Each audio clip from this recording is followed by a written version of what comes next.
మీరు బాగున్నారా? అయ్యో మీరు మాట్లాడుతూనే తడబడుతున్నానండి ఎందుకు? ఏమన్నా ఏమన్నా మంత్రాలు ఏమైనా చదివారా నా మీద? ఏం చదవలేదు. నాలుకే తడబడుతుంది నాకు. ఏం లేదు.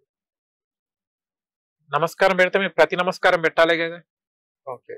ఇది జపం ఉంది కదా అని చెప్పి ఇట్లా చేతికి దెబ్బ తాకిందా? నేను చేయి కాకుండా నేను తల వంచి నమస్కారం చెప్పిన. అప్పుడే ఏదో చేశారు నాకు అసలు మీరు. నా నేను నాలుకే తడబడ్డది.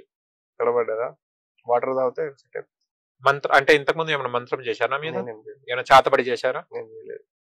అఘోరా అంటే చాతబడి అంటారు కదా అభయం. అఘోరా అంటే సాధన, ఆధ్యాత్మిక సాధన. అంటే గొంతు రాదా మీకు? వస్తుంది. కొంచెం గట్టిగా మాట్లాడండి. అఘోరా అంటే ఆధ్యాత్మిక సాధన. ఓకే. దాంట్లో ఏముంది? ఎందుకు నాకు వణుకుడు పుడుతుంది, బాడీ అంతా షేక్ అవుతుంది. ఏం చేశారు అక్కడ? దీంట్లో ఏం లేదు. దీంట్లో ఉండి జపమాలే ఉంది అంతే. మళ్ళీ ఎందుకు నా బాడీ అంతా షేక్ అవుతుంది, భయం అవుతుంది మిమ్మల్ని చూస్తుంటే? ఎందుకంటే మీరు అఘోరా అనగానే ఒక రాంగ్ పర్సెప్షన్ పెట్టుకొని ఉన్నారు. ఓకే. షేక్ అవుతుంది. నేను అడగలేకపోతున్నా క్వశ్చన్స్. అదే అంటున్నా కదా, మీరు అఘోరా అనగానే ఒక రాంగ్ పర్సెప్షన్ ఉండడం వల్ల ఏమన్నా థ్రెటనింగ్ ఏమో ఉంటదేమో అని చెప్పి సబ్ కాన్షియస్ గా అనుకుంటారు. అట్లేం లేదు. అఘోరాలు అంటే వాళ్ళు నార్మల్ మనుషులే. వాళ్ళు జస్ట్ సాధనలో ఒక పాయింట్ కి వచ్చి ఒక స్థితిలో ఉన్న వాళ్ళు అఘోరాలు. ఎందుకు జలకిస్తుంది బాడీ నాకు అసలు అర్థమైతలేదు. అది మీరు అనుకుంటారు అంతే. మీరే ఇప్పుడు ఏం జపం చేస్తారు? ఏమైనా మా మీద ప్రయోగిస్తున్నారా? ఏం ప్రయోగం లేదు. కేవలం జపమాల అనేది నేను ఎక్కడ కూడా ఎంత పెద్ద పండితులను చూసిన, వేద పండితులను చూసాను. నేను ఎప్పుడైనా జపమాల ఇలా ఉంటది కానీ ఇట్లా కప్పి జపం చేయడం అనేది నేను ఫస్ట్ టైం చూస్తున్నా. అలానేం లేదు. కప్పి పెట్టుకుంటే ఏంటంటే బాగుంటది, ఓపెన్ గా కూడా చేయొచ్చు.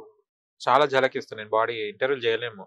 అట్లేం లేదు. మీరు ఆ భయం తీసేసేసి మీరు ఇంటర్వ్యూకి రాగలిగితే వీ కెన్ కమ్యూనికేట్.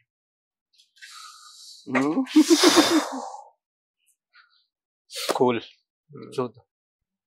మంత్రాలు ఏం చేస్తలేరు కదా మా మీద? మంత్రాలు చేస్తున్నా మీ మీద కాదు, నా పర్సనల్. అది ఆపండి మీరు. ఇప్పుడు ఏం మనుషులన్న అనేది కూడా ఆపండి. ఎందుకంటే ఇంటర్వ్యూ చేయాలంటే కొంచెం సాధారణ పర్సన్, మీలాగా మంత్రాలు నేర్చుకున్న పర్సన్ కాకపోతే మీరు ఏది చేస్తారో శక్తి నాకు అడ్డంకేస్తుంది. నా శక్తితోనే మీకు మంచిగా జరుగుతుంది. మీకేమన్నా పాజిటివిటీ డౌన్లోడ్ అయితే తప్ప మీకు చెడు అనేది ఎప్పుడు ఉండదు.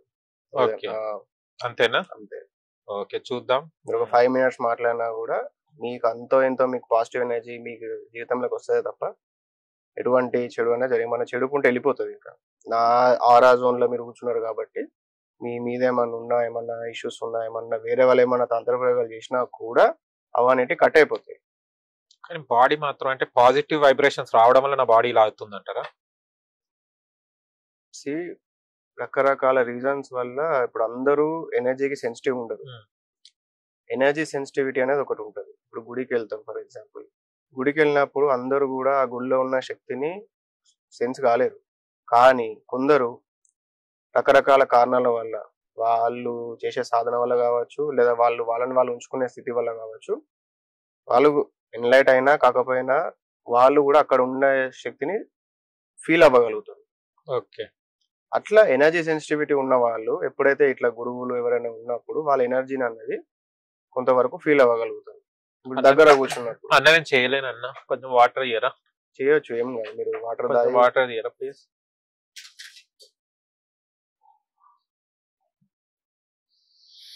తాగితే పోతుందండి? తాగితే ఏం కాదు.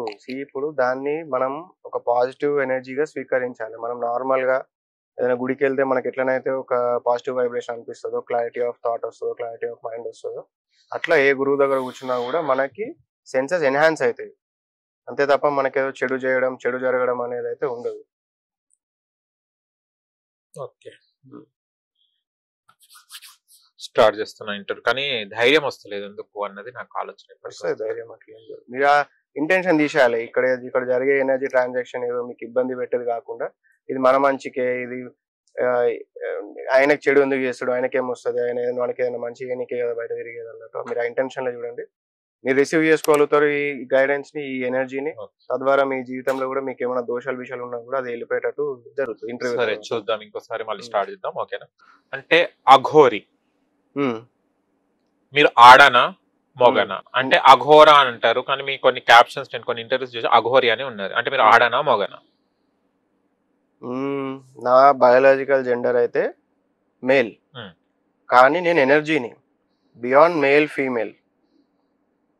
మేల్ ఫీమేల్ రెండు ఉంటాయి మీ దాంట్లో? రెండు ఉండవు. మేల్ ఫీమేల్ కి మించింది ఒక స్థితి ఉంటది. ఓకే. ఎనర్జీకి మేల్ ఫీమేల్ అనేది ఉండదు జనరల్ గా. అట్లా నేను ఎనర్జీని నేను ఒక స్పిరిచువల్ ఎనర్జీగా మారిపోయినా ఓకే. అఘోరాల సక్సెస్ అయినప్పుడు. ఓకే. చూస్తే మీరు యంగ్ గా ఉన్నారు.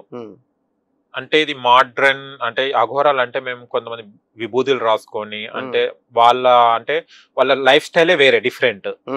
బట్ మీరు చూస్తే గనక ఇప్పుడే సెలూన్ కి వెళ్ళేసి వచ్చినట్టు నీట్ గా ఉన్నారు, కూర్చున్నారు. మిమ్మల్ని అఘోరా అని ఒక బ్రాండ్ క్రియేట్ చేసుకోవడానికి మీ నాటకం ఆడుతున్నారా, లేకుంటే నిజంగా మీరు అఘోర శక్తులు మీరు పొందారా?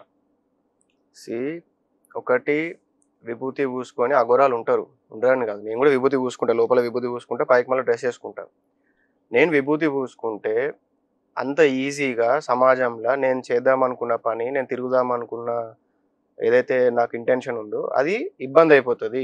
అందుకొరకు నేను అందరూ యాక్సెప్టెడ్ డ్రెస్ కోడ్ని నేను ధరించి రావడం అనేది జరుగుతుంది. అఘోరా శక్తులు ఉన్నాయా అంటే శక్తులు ఉన్నంత మాత్రాన అఘోరా కాదు. తంత్ర పూజలు, తంత్ర విద్యలు అవి చేసినా కూడా శక్తులు వస్తాయి. ఎప్పుడైతే మనిషి పరమాత్మ స్థితికి చేరుకుంటాడో, తపస్సులో సక్సెస్ అవుతాడో గురువు అనుగ్రహంతో రకరకాల కారణాల వల్ల, అప్పుడు ఆ వ్యక్తి అఘోరాగా మారుతాడు. అప్పటిదాకా అతను అఘోరా స్టూడెంట్. ఇప్పుడు మీరు ఉన్నారు, మీరు విభూతి పూసుకొని మీరు 4 జపాలు మంత్రాలు 4 శక్తులు తెచ్చుకుంటే మీరు అఘోరా కాదు. మీరు ఎప్పుడైతే దాంట్లో డెప్త్కి వెళ్ళి టోటల్ ఆ కోర్స్ అంతా ఫినిష్ చేస్తారో, ఎప్పుడైతే మీరు మీ శరీరంలో వండుకుంటూ మీరు పరమాత్మని మీరు పొందగలుగుతారో, మీరు ఎన్లైట్ అవ్వగలుగుతారో, మీరు మోక్ష స్థితికి రాగలుగుతారో, అప్పుడు మీరు అఘోరాగా మారుతారు. అప్పటి వరకు అఘోరా కాదు, అఘోరా స్టూడెంట్ అనుకోవచ్చు. ఓకే. అంటే అఘోరా అని ఇది నేను ఎప్పుడు చూసినా కూడా భవానీ మాల వేసినప్పుడు రెడ్ క్లాత్, ఆరెంజ్ కలర్స్ అట్లా కొన్ని వేస్తుంటారు, కొన్ని నియమాలు ఉన్నాయి. కానీ అఘోరా అనేది ఒక నియమం అని ఉంది. కానీ మీరు ఇది వేసి జనాలను బురుడి కొట్టడానికి ఈ డ్రెస్, ఈ రుద్రాక్షల మాలలు వేసుకొని తిరుగుతున్నారా? అంటే నాకు తెలిసినంత వరకు విద్యకి ఎలాంటి డ్రెస్ కోడ్ ఉండదు. మన దగ్గర స్టఫ్ ఉంటే గనక, మన దగ్గర సత్తా ఉంటే గనక డ్రెస్ కోడ్ అవసరం లేదు. మీరు ఈ డ్రెస్ కోడ్ వేసుకొని ఎందుకు జనాలను మోసం చేయడానికి? మీ దగ్గర విద్య లేదని అంటున్నా. డ్రెస్ కోడ్ నేను వేసుకున్నది జనాల కోసమే, నేను ఒప్పుకుంటా. డ్రెస్ కోడ్ కి ఆధ్యాత్మికతకి సంబంధం లేదు, అది కూడా ఒప్పుకుంటా. ఓకే. కానీ నేను ఈ డ్రెస్ లో ఉండబట్టే కదా మీరు నన్ను గుర్తుపట్టగలుగుతారు, ఈయన స్పిరిచువల్ పర్సన్ కావచ్చేమో అని చెప్పి. నేను ఇదే జీన్స్ ప్యాంట్ టీషర్ట్ వేసుకొని చెప్పిన సేమ్ సబ్జెక్టే. కానీ పీపుల్ అంత మెచ్యూరిటీ లెవెల్స్ లేవు కదా సబ్జెక్ట్ ని చూసి గ్రాస్ప్ చేసే అంత. అట్లా ఉండుంటే బాగుంటుండే. భారతదేశం ఇట్లా ఎందుకు అవుతుండే? మళ్ళా పూర్వ భారతదేశం తయారైతుండే. ఇప్పుడు అంతా షో పుటప్పే, మీరు ఒప్పుకుంటారు? ఇది షో కోసమే. మీ షో కోసమే? అవును, షో కోసమే, కేవలం షో కోసమే నేను వేసుకున్నా. నా పర్సనల్ చాయిస్ ఆఫ్ క్లోతింగ్ కాదు ఇది. సో రెడ్ వేసిన, దగ్గర ఆరెంజ్ వేసిన, ఇంకేదైనా ఉంటే అవి కూడా ప్రయత్నాలు చేస్తా. ఓకే. షో పుటప్ కోసం ఈ డ్రెస్ కూడా అంటారు. ఓకే.